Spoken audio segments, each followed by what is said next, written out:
Mustapha Itaouzani, président de l'UAMO, l'Union des associations musulmanes de l'Orléanais.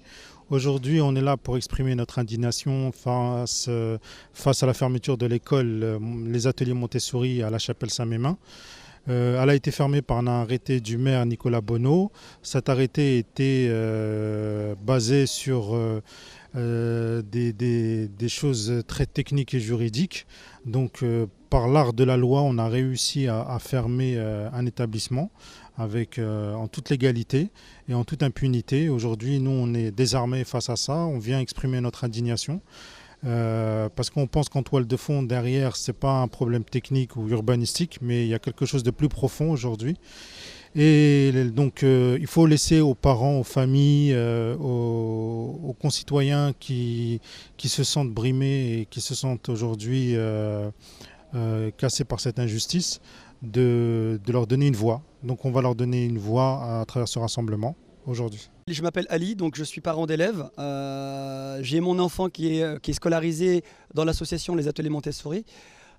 Et aujourd'hui, je suis venu manifester mon droit en tant que Français de confession musulmane à obtenir mes droits par rapport aux droits confessionnels et aux droits d'enseignement et d'apprentissage.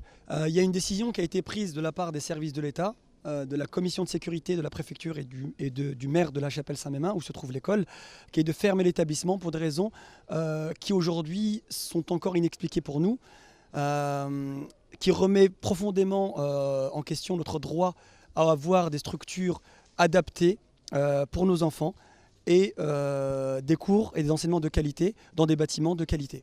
Voilà, donc aujourd'hui on est là parce qu'on est victime d'une décision qui vient de l'État, que nous contestons juridiquement et politiquement par notre présence aujourd'hui.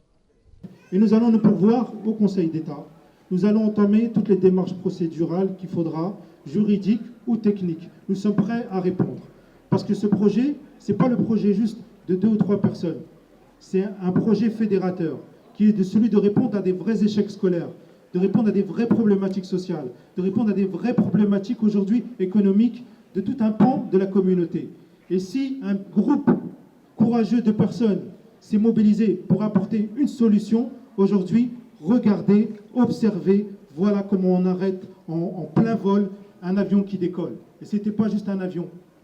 C'était quelque chose qui pouvait aller loin, derrière déboucher sur un collège, sur un lycée et sur une élite demain qui pourrait justement être dans les mairies ou dans les préfectures, dans d'autres administrations et pas avoir ce regard discriminant sur la confession musulmane ou sur toutes les autres confessions.